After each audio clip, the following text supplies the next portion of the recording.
Hi friends, welcome back to Sheena's Homestead. If you're new here, I'm Sheena and this is my homestead. Oh, if you've been following along, you know we planted lots of zucchini and lots of yellow squash, which to me taste pretty much the same. I love the texture of both, and so we often cut these up and put them in the same recipe together. So today I am making a squash polenta casserole, and it is absolutely delicious. The kids have loved it very much.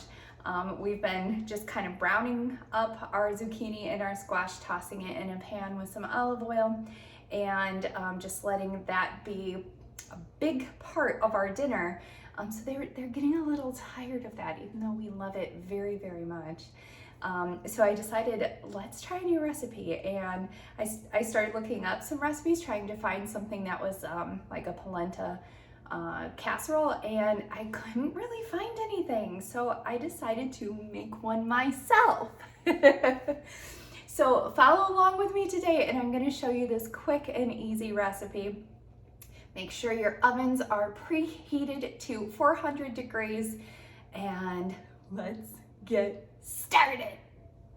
Things you're gonna need is a casserole baking dish. Today I'm just using a 9x9, and you're gonna want polenta. So I got this one from Whole Foods. It is Bob's Red Mill. This is an organic yellow corn polenta. You definitely want to use organic, especially when it comes to corn, because if it's not organic, it is GMO, which means genetically modified organism, and we do not want those into our bodies. So get the organic. It wasn't that much more expensive, and it's definitely worth it. Now, another tip. So when you cook polenta, if you've ever cooked it before, it's usually 1 cup of polenta. As you can see, here, I'll show you. It's a dry mixture. It's just like cornmeal, basically. It's a dry mixture. What you do to cook it for yourself is you boil 3 cups of hot water, and you put 1 cup of polenta in, and it kind of absorbs all of that up, and that becomes more of like a custardy, I guess a custard would be a great way to explain it. So the first time I made this recipe, I was just making things up, and I was on a whim. So I actually cooked the polenta separately from the casserole, and then I added it to it before I put it in the oven. I didn't like how watery it turned out, because if you've ever cooked squash and zucchini before, you know that it releases its own moisture. So a better idea is going to be, we're not going to cook the polenta ahead of time. We're going to let the squash and zucchini juices be the liquid that turns the cornmeal into this beautiful, yummy custard. So we're not gonna cook it, we're just gonna put it right in our pan, and let's get to it. Okay, so to continue with our ingredients needed, of course, polenta, like we just talked about, which is a cornmeal. And then I used a whole shallot, but you can use an onion. And then I have my own homegrown garlic. I am using up some of the cloves that are super small first. So I put the whole garlic bulb in, but I would say this equates to about 4 cloves of garlic if you were just buying from the store at normal size. And then 3 tablespoons of butter, a teaspoon of paprika, and I have about 1.5 teaspoons of salt and pepper. We're also using this today for some extra flavor. You do not have to use this if you don't like it, but it gives it just a tiny bit of heat and just a different depth of flavor. And olive oil. So we are first going to start with our olive oil and kind of spread that out on the bottom of the pan. This is 2 medium squash and I should say 1 yellow squash and 1 zucchini. These didn't separate quite as well, so there we go. So you want to toss that in.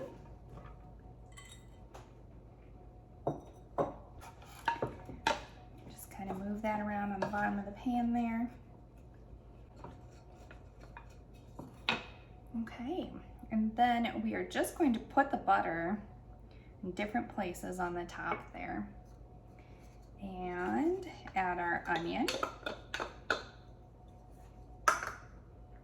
our garlic, our seasonings,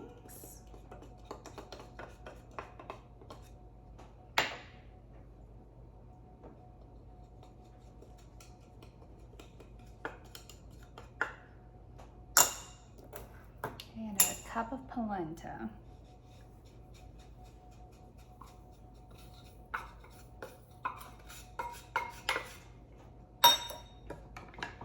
Take that and just gently move it around in your dish so that it's all lightly covered.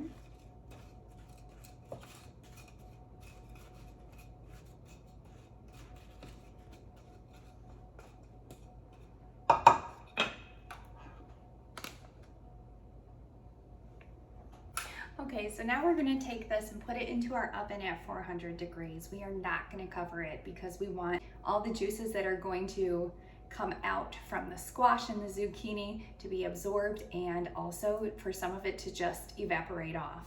Squash and zucchini can be a very wet vegetable when you cook it. So you'll see for yourself, but we're hoping that all this polenta will soak up all the yummy deliciousness, and it'll be perfect when it's done.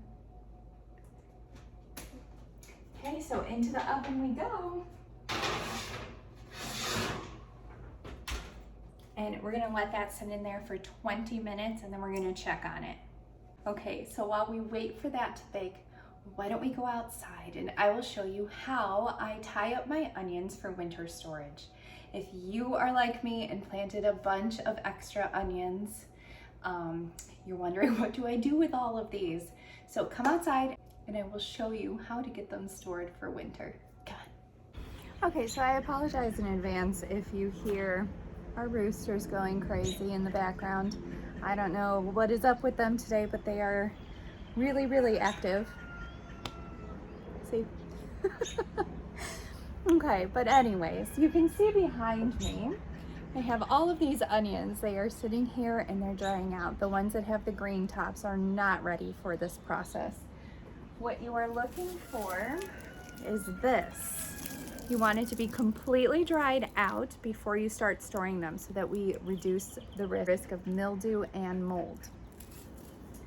So, first things first, you're gonna want some kitchen twine, and I do mine quite long.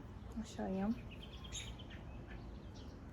I'd say about 18 inches, and then that's doubled.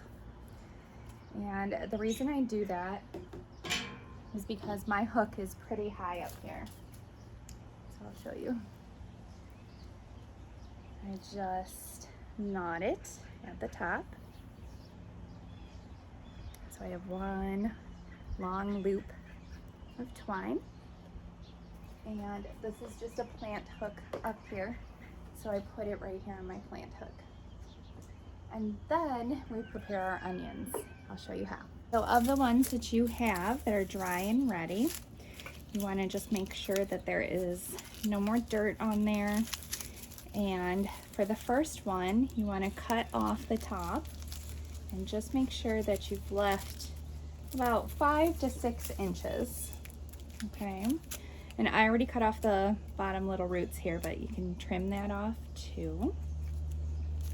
And then I try to use my biggest, most solid one. This is probably a nice, actually this one's has a little mold spot on it. So I will use this one for cooking now. We won't braid that one up. But then something like this is about the next size down. And then you just trim off those little roots and give yourself about a 3-inch cut. So just like this. You want to prep them all this way so that you're just ready to string them right up. So once your onions are all prepped and ready to be hung, you can come back to your string and you're just gonna want a slip knot. So let me show you really quick. You take one side of the loop and you pull the rest of it through, because you're just looking for something like this. That's called a slip knot. So keep that slip knot in your finger and get that set back up there. We're going to use this to set our very first onion. So we want to take our biggest onion with the longest stem and slide that through. You want to bring the knot all the way to the base of the onion and just kind of bend that over. So just like this. I'm going to trim mine just a tiny bit, not much, maybe an inch off. You're going to want that to stay on there nice and snug. So then you choose your next onion and you open up the two pieces. You slide this one in just like this. You bend over the top and then you just give it a little twist. And you twist it almost upside down, just like a half a twist.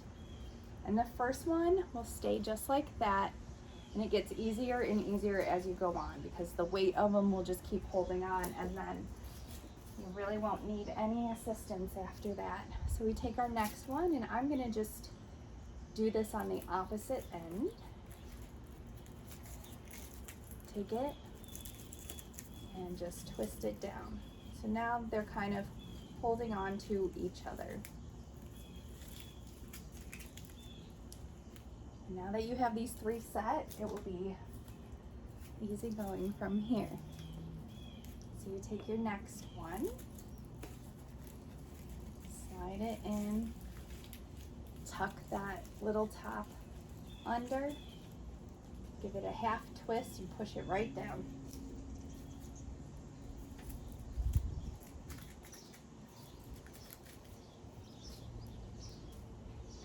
So you just kind of fill in the blanks. So now I'm kind of top heavy on this end. So I'm just gonna cross the string over, slide it in, tuck it under, and a little twist. And you see how I'm building that there.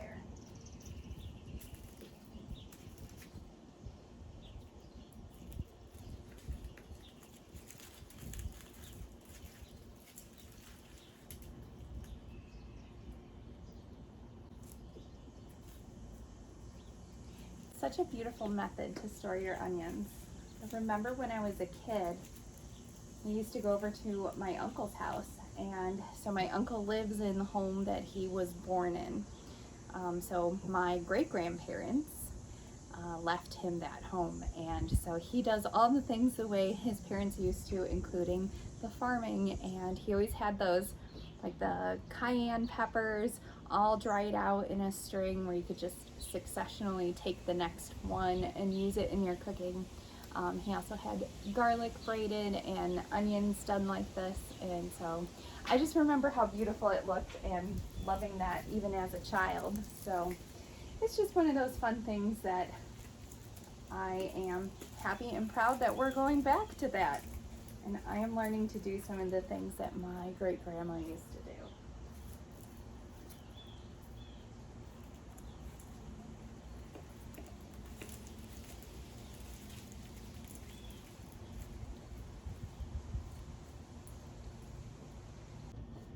I'm going to bring you a little closer so you can see. I am going to open up the string, but I keep it crossed on the one that it was just on. Slide in that stem, tuck it under, and give it just a little half twist. And you can see here how it just kind of locks itself in. You can push on the middle and slide it down into place. Well, what do you think? It's such a cute way to store onions. It's actually a really nice gift too. I think I'm going to give my mom a set of these so that she can use them as well. Another tip, I'm pretty sure that next year I'm not going to grow as many white onions. I did do 100 of them, and then I believe I did 200 yellow. No, actually I think I did 200 white, 200 yellow, and 100 red. And I have found that the white just tend to mold pretty quickly, so I think we're gonna use up our white ones as much as we can first.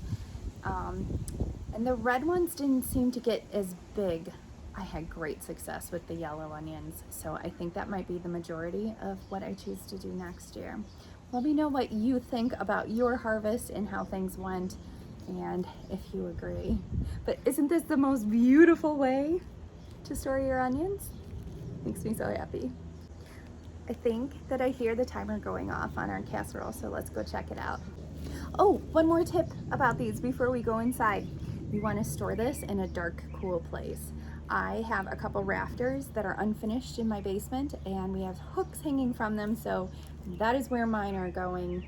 But just make sure that you keep it in a place that is nice and cool. Oh, I did check on our polenta squash casserole dish, and it looks like it needs about 10 more minutes of cooking. So revise that to 30 minutes total. But in the meantime, I am cutting up green beans. So as I've shared with you before, what I do with them is collect them throughout the week. And if we're not ready to have green beans as our meal, or if I didn't get enough of a harvest for all 6 of us to eat, I hold on to these green beans in a little Ziploc bag with a damp paper towel. And let me tell you, this keeps them so fresh. It's like the day I picked them. If you've done this before and you haven't used this method, you know that they get really, really soft and squishy and kind of limber, and at that point they're just gross and the kids will not eat them. So this is the best way I have found to keep your green beans nice, fresh, and crisp until you are ready to cook them up for dinner. So we are just cutting the little flower end tops off of them. I leave the other end and just toss them in a pan. We're gonna cook these with olive oil. You can use coconut oil as well. It's a very good oil for you. Olive oil and coconut oil are so good for your brain. It is a neurotransmitter, so it is just great to have at least 2 tablespoons of olive oil a day. That's what we do for our diet, and it is super helpful. It also gets everything else in your digestive system moving.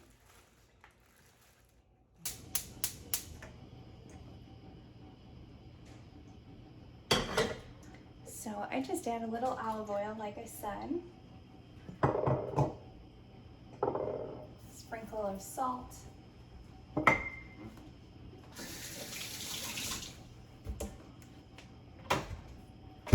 little bit of black pepper. And a tiny sprinkle of garlic powder.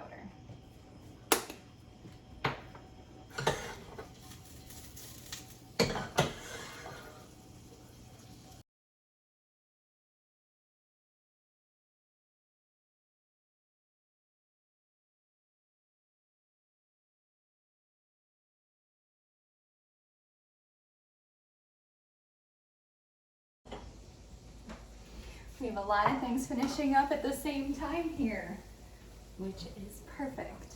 So I'm just going to take a squeeze of lemon and add that to the top of our green beans now that they've cooked through. And they look absolutely delicious. I'm just going to pour them in this bowl as we wait for dinner. And it looks like our casserole is done too.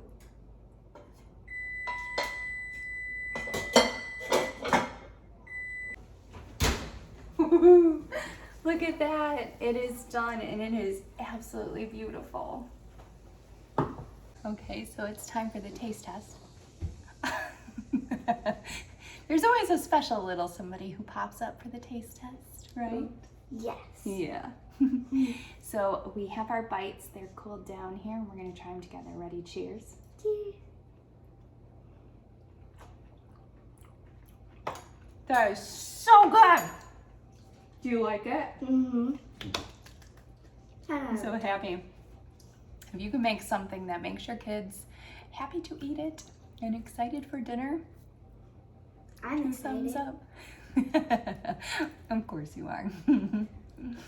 Well, thanks again, friends. Thank you so much for following along, for liking my channel. If you don't mind, please spam me with some hearts and some thumbs up. And don't forget to share me with a friend. We will see you next time on Sheena's Homestead. Bye. Bye. Bye.